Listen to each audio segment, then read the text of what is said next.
ایسی ہی پر اسرار اور سبق آموز کہانیوں کے لیے گائیڈنگ سٹوریز ٹی وی کو سبسکرائب کریں اور بیل آئیکن دبانا نہ بھولیں۔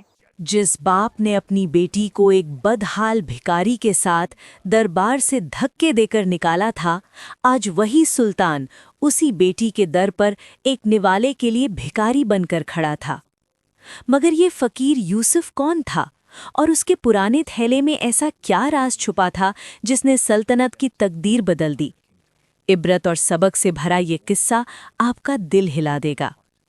سلطنت ہشام کا دبدبا چاروں طرف تھا، مگر اس محل کی اونچی دیواروں کے پیچھے ایک ایسی شہزادی رہتی تھی جسے دنیا نورا الہدا، ہدایت کا نور کہتی تھی۔ نورا کے پاس دنیا کی ہر نعمت تھی، مگر اس کی روح کسی اور چیز کی تلاش میں تھی۔ جب شہر کی لڑکیاں ریشم اور جواہرات کے خواب دیکھتی تھیں، نورا رات کے پچھلے پہر اپنے مسلے پر بیٹھ کر دنیا کے دکھوں کے لیے روتی تھی۔ اس نے محل کے ایک حصے میں پرندوں کے لیے ایک چھوٹا سا باغ بنایا تھا، جہاں وہ اکثر کہتی، یہ پرندے آزاد ہیں کیونکہ ان کے پاس سنچے نہیں، ان کا توکل صرف اپنے رب پر ہے۔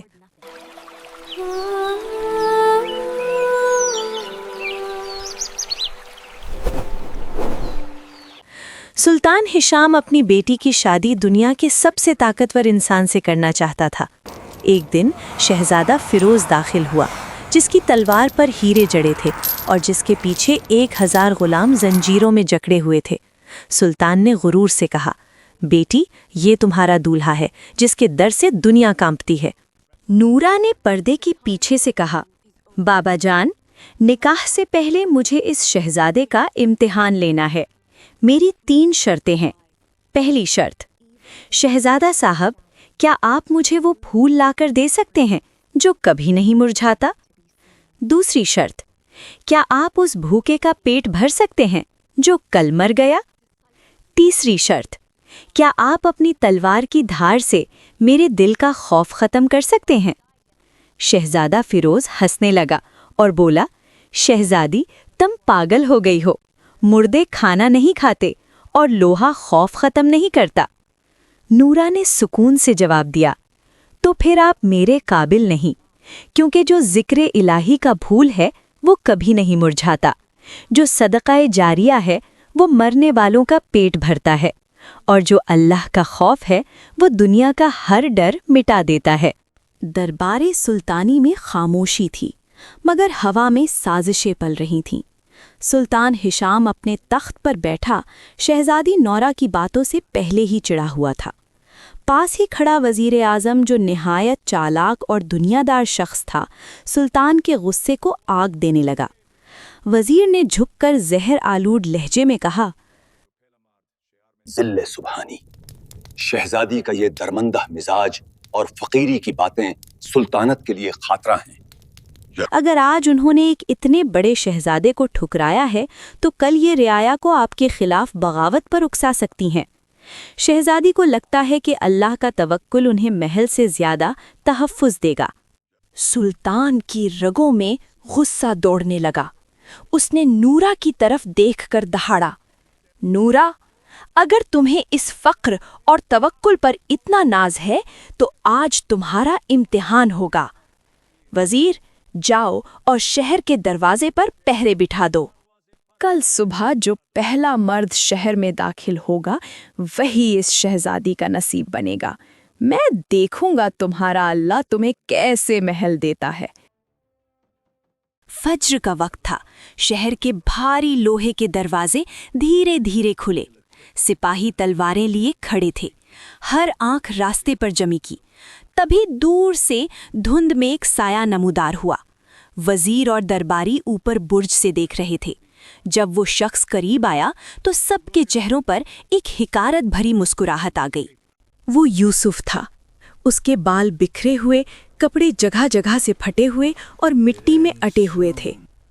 اس کے پاؤں ننگے تھے اور کندھے پر ایک پرانا بدنما جھولا یعنی تھیلا تھا۔ وہ تھکا ہوا اور انتہائی بدحال دکھ رہا تھا۔ وزیر نے قہقہا لگایا، سلطان، مبارک ہو، آپ کی بیٹی کے لیے دنیا کا سب سے بڑا بدنصیب داخل ہو چکا ہے۔ سپاہی یوسف کو گھسیٹتے ہوئے دربار کے بیچوں بیچ لے آئے۔ یوسف وہاں کھڑا تھا، ایک طرف سونے سے لدا ہوا محل اور دوسری طرف وہ خود جس کے پاس تن ڈھانکنے کو صحیح کپڑا تک نہیں تھا۔ دربار میں موجود لوگوں نے رومال اپنی ناک پر رکھ لیے جیسے یوسف سے کوئی بدبو آ رہی ہو۔ وزیر نے طنز کیا، او بھکاری، تو جانتا بھی ہے تو کہاں کھڑا ہے؟ آج تیری قسمت جاگ گئی ہے یا شاید یہ تیری موت کا دن ہے؟ سلطان نے نفرت سے یوسف کی طرف دیکھا اور غرج کر پوچھا، اے شخص، اپنے بارے میں بتا، کون ہے تو؟ کہاں سے آیا ہے؟ اور تیرے اس تھیلے میں کیا چھپا ہے جو تو اسے جان سے زیادہ پکڑے ہوئے ہے؟ یوسف نے نہایت پرسکون مگر گہری آواز میں جواب دیا، سلطان، میں مٹی کا ایک مسافر ہوں جو مٹی کی تلاش میں نکلا ہے۔ رہی بات اس تھیلے کی، تو اس میں میری پوری زندگی کا حساب ہے جو وقت آنے پر ہی کھلے گا۔ سلطان نے نورا کو بلوایا۔ نورا جب وہاں آئی اور اس نے یوسف کی حالت دیکھی تو دربار میں سناٹا چھا گیا۔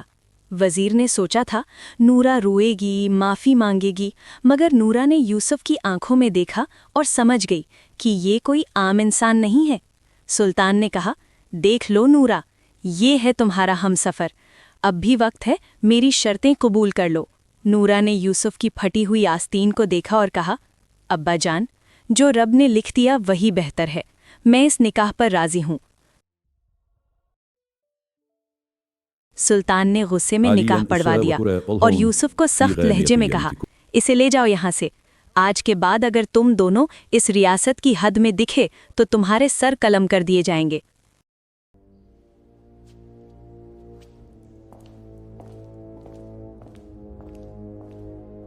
وزیر نے پیچھے سے آواز دی، او بھکاری، سنبھال کر رکھنا اپنی شہزادی کو، کہیں بھوک تم دونوں کا توکل نہ کھا جائے۔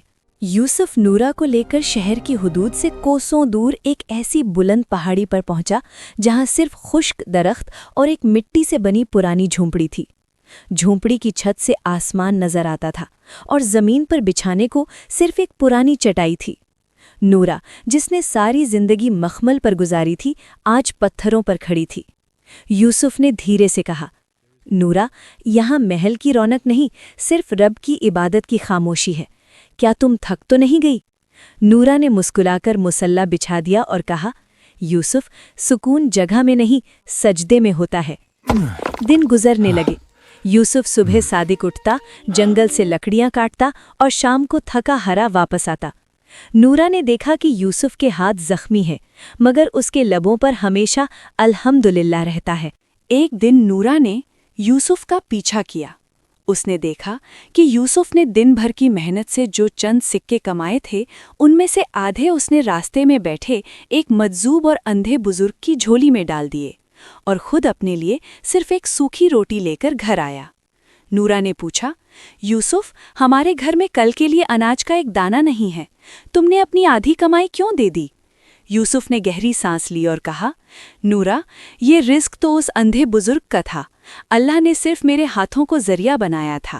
اگر میں دنیا کے ڈر سے اپنا ہاتھ روک لیتا تو اللہ مجھ سے اپنی برکت کا ہاتھ روک لیتا۔ یاد رکھو، صدقہ مصیبت کو کھا جاتا ہے جیسے آگ لکڑی کو۔ وقت نے ایسی کروٹ بدلی کہ سلطان ہشام کی غفلت اسے لے ڈوبی۔ وہی چالاک وزیر دشمنوں سے مل گیا اور ایک رات محل پر حملہ ہو گیا۔ وہ شہزادہ فیروز جس پر سلطان کو ناز تھا، سب سے پہلے اپنی جان بچا کر بھاگا۔ سلطان کا محل راکھ کا ڈھیر بن گیا۔ سلطان جو کبھی دنیا کو اپنے قدموں میں دیکھتا تھا، آج پھٹے ہوئے لباس میں ننگے پاؤں صحراؤں میں بھٹک رہا تھا۔ اسے بھوک نے اتنا مجبور کر دیا کہ وہ ایک ایک نوالے کے لیے ترسنے لگا۔ تبھی اس نے لوگوں سے سنا، پہاڑ کی اس چوٹی پر جاؤ، وہاں بابائے رزق کا دسترخوان بچھا ہے۔ وہاں کوئی بادشاہ نہیں ہے، نہ کوئی غدا، وہاں صرف اللہ کے نام پر کھانا ملتا ہے۔ سلطان ہشام گرتا پڑتا اس پہاڑی پر پہنچا۔ وہاں ہزاروں مسافر، یتیم اور بے آسرا لوگ سکون سے بیٹھے کھانا کھا رہے تھے۔ سلطان نے قطار میں لگ کر اپنا ہاتھ آگے بڑھایا۔ جب اس نے سر اٹھایا تو سامنے کھانا بانٹنے والی عورت کو دیکھ کر اس کے پاؤں تلے زمین نکل گئی۔ وہ نورا تھی، مگر وہ پرانی نورا نہیں تھی۔ اس کے چہرے پر اب وہ نور تھا جو کسی محل کی محتاجی سے پاک تھا۔